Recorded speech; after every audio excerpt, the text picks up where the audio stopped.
the author of Heaven's Magic Bubble Machine, T.L Yuki, joining us on This Week in America. T.L., Terry, welcome to the program. It's great to have you with us. Thank you, Rick. I appreciate you having me on your show this morning. This is such an important topic and a message so well delivered in the book, Heaven's Magic Bubble Machine. What was the inspiration for you to write a book for grieving children? My inspiration probably started when I was a child and my mother died from an accident when I was 12 years old. And my brother was 10 and my little sister was 6, and there was 3 of us still at home at that time.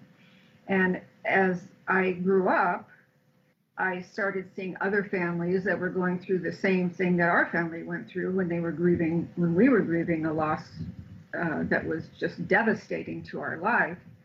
And I made a decision a long time ago that someday I wanted to do something to help children that were grieving. It took me a long time to figure out what I wanted to do or how I was going to do it, but I think a germination was in my brain that wanted me to write a book so that children could hold it in their hands and have lots of colorful pictures and a happy message. And I did everything I could to make the book a happy book about a subject that is very difficult for children to deal with. I would guess that for a lot of children, it's probably as a child, one of the most devastating things that they will ever go through. And I just wanted to bring a smile to their face and give them some comfort and give them an outlet so that they could feel some connection to the people that they love that have gone to heaven. And as you mentioned, main character is Tommy and his dog Milo. He is suffering from the grief, but throughout the book, because we're dealing with a positive message, he's able to channel his grief in a healthy way by sending the magic bubbles back to heaven to his grandma, because all it takes to send the magic bubbles is love and a wish when you're blowing your bubble and it goes back to heaven. And I've had feedback from people that have given it to children that have lost their grandparents or even their siblings or parents. And the children actually woke up one morning, one little girl in particular, and she woke up one morning and she had like red cheeks. Yes. And her mom says, "Oh my gosh, you have a rash on your cheeks. Let me put some cream on it." And the little girl says, "Oh no, Mommy, that's okay. Grandma kissed me last night with a magic bubble, so that's why my cheeks are rosy this morning." So that was probably one of the most inspiring things that I've heard, is that it really did help a child. So I feel that I can contribute something to helping children deal with their grief in a positive and healthy way. Using the magic bubble machine, I love this connection. It's sort of a two-way connection between Grandma and between Tommy and Milo and everybody here. Where did this idea for a magic bubble machine come from?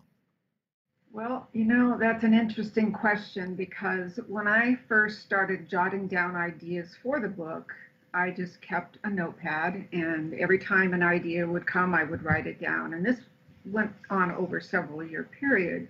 And I had the characters, and I had the mom and the dad, and I had the type of illustrations in my mind that I wanted to use. I wanted to be very colorful. I wanted a book that kids could hold and just keep going through it, and a hard copy so that it was strong and they could lend it to their friends and things like that. And I knew I wanted an activity for them to participate in to help them have fun with the situation in communicating back to heaven through love. And I couldn't come up with the activity. And I made a list, and I had my family helping me, I had friends helping me, and I had already hired a company to help me produce the book, and they were already coming at me for information to give them, and I really didn't have the activity. It sounds strange, but this is exactly what happened. I just remember sitting at my desk thinking, I'm so stressed out because I'm not able to come up with this activity. I'm going to do something that I've heard so many people say, and that's just ask the universe to provide me the answer when the time is right. And that's truly what I did. And I said, from this moment, I am not going to worry about this anymore. I have to have faith that the answer is going to come to me. So one day I was working in the kitchen and I was washing dishes, and as I'm washing dishes, the word bubbles popped into my head. And I didn't connect it to anything. I just thought it had to do with my dish soap. And then later that day or the next day, I'm sitting at my desk and I'm doing something, and the word bubbles popped into my head again. And I thought, that's really odd. I don't know why I'm thinking about bubbles. And then just maybe an hour later, the word bubbles popped into my head, and I could visualize big, colorful letters, purple and green and yellow with the visualization of the word bubbles. And I still couldn't figure out what happened. And then all of a sudden I said, oh my gosh, this is the answer. I wanted an activity that was wholesome and healthy and safe, something every kid could really afford to do. Bubbles aren't expensive, they're magical. Everybody loves bubbles. Kids love bubbles, animals love bubbles, adults love bubbles.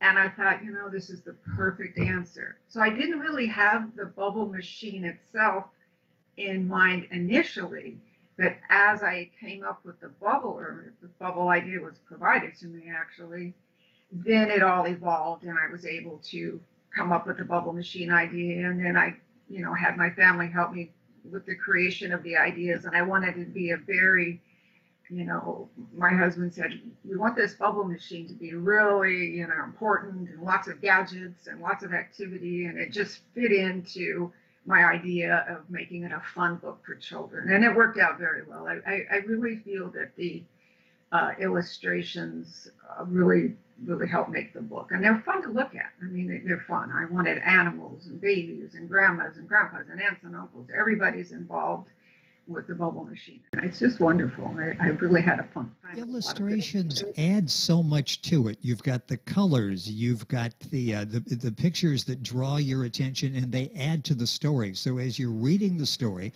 or reading the story to a child, they've got the visualization that they can see the concept of what you're doing. And I love the magic bubble machine.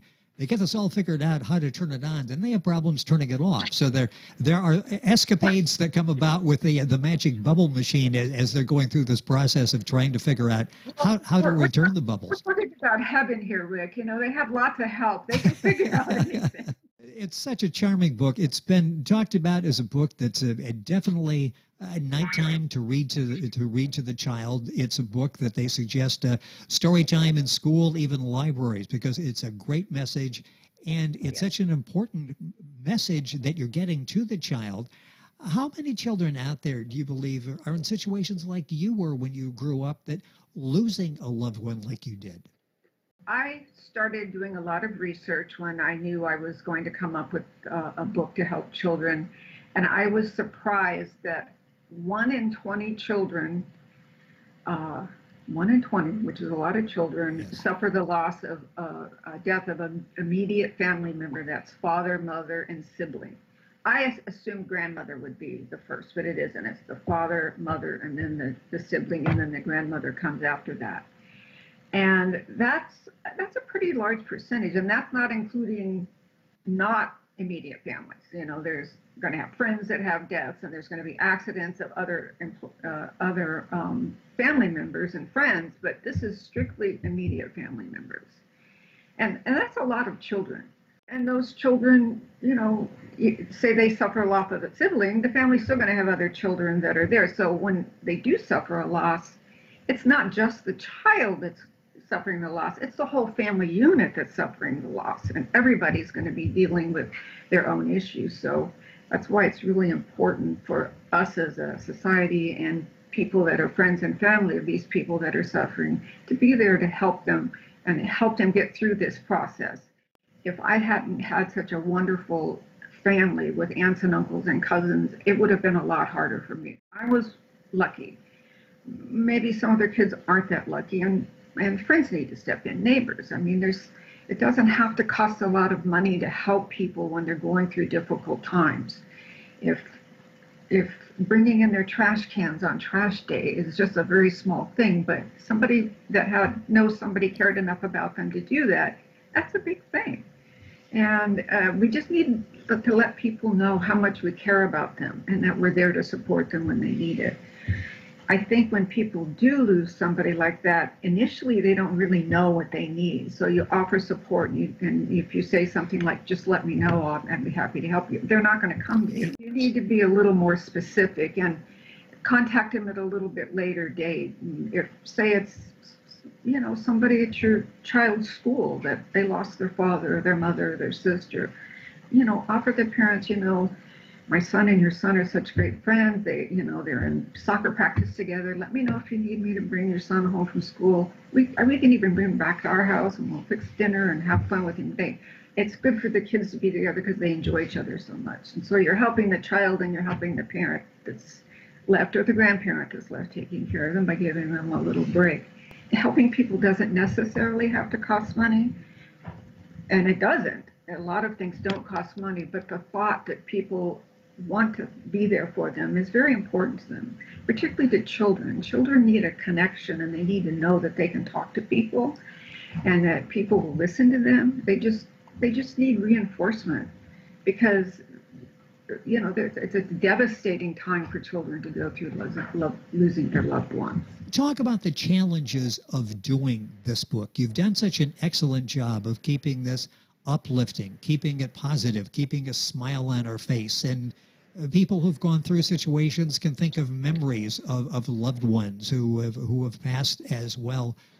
What was the challenge to balance that, to get the message across that, yes, there is a loss, in this case, Tommy's life and Milo as well, and keep it uplifting? You did an excellent job with that. How difficult was that?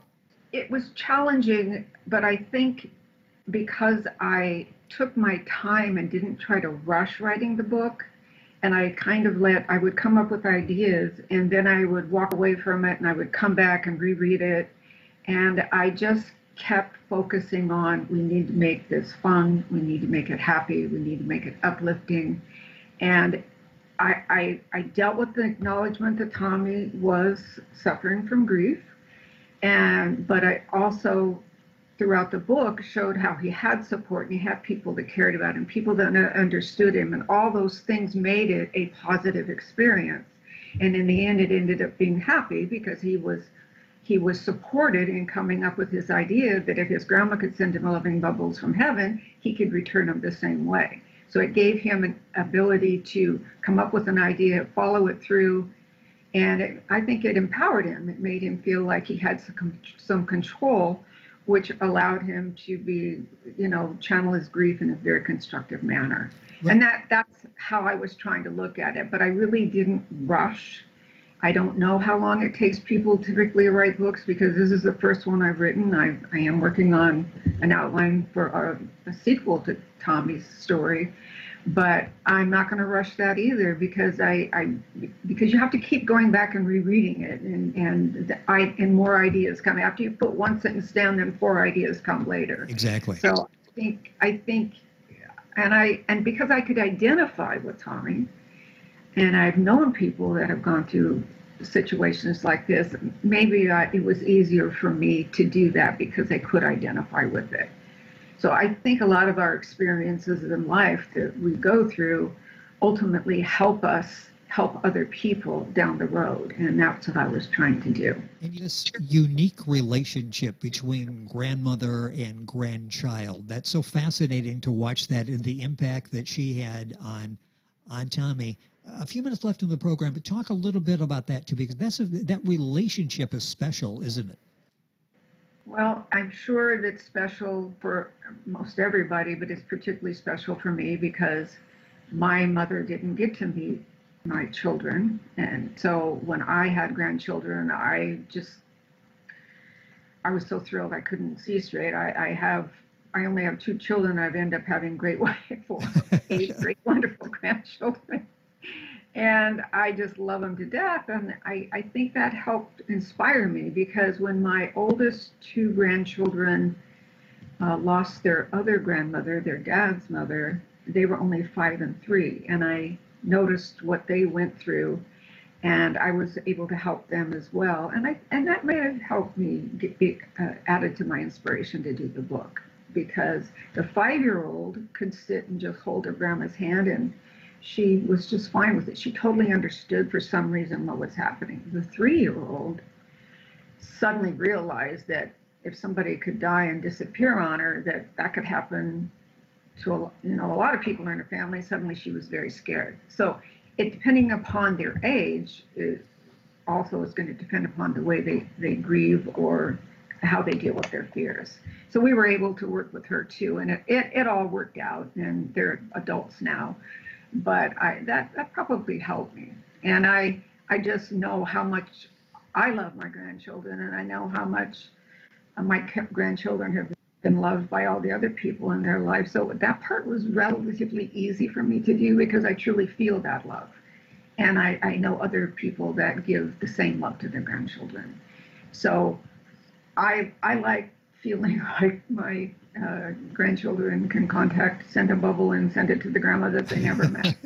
And I hope someday they do that. Supportive on the book. I can understand that. This is such a touching book. It's always interesting when you're reading children's books. You do such a nice job with the illustrations, as I mentioned. They're not overwhelming. They're colorful. They're pleasing.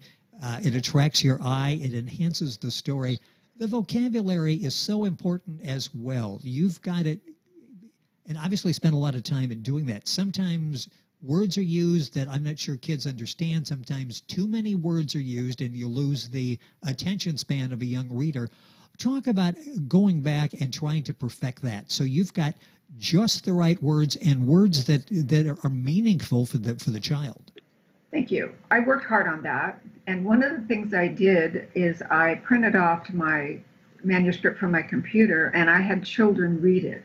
And I took it back when I visited my son. He has 4 children. I had them read it. I had my daughter-in-law read it. I had my son read it. I had my other grandchildren read it. And my daughter-in-law says, "Oh, this word's too big." Well, her 4-year-old daughter read it and she knew exactly what the word was. I don't even remember what the word was, but she says, "Oh, I'm surprised. I wouldn't have thought that she knows what that word means." So yes, because I have so many nieces and nephews and grandchildren of my own, I think I kind of knew the words to use for children, but that didn't stop me from having my grandchildren and other children read it too, before I ever had the book on it. You know, they were kind of proofreaders before the real proofreaders got it. So you got your own little market research group there that would go through, read, and give you advice. It's nice to have that because that was the audience. I'll close with how I began. One of the reviews, and I think they sum it up perfectly. One of the most heartfelt children's books I've ever read. Absolutely perfect for children who have lost a loved one. And for adults as well. There's a lot there for everybody as you're reading the child the book, or reading along with the child, or reading to a group. I mentioned in the library, schools, that type of situation. The book is Heaven's Magic Bubble Machine by T.L Yuki, Y-U-K-I. Books available wherever books are sold. I'll send you to her website, which is heavensmagicbubblemachine.com, and remind you can link on directly by Terry. You mentioned working on a sequel. When do you think we'll have a chance to talk about that? I think it's my time, and I've already got some formulations in my mind on the main characters and the main plot.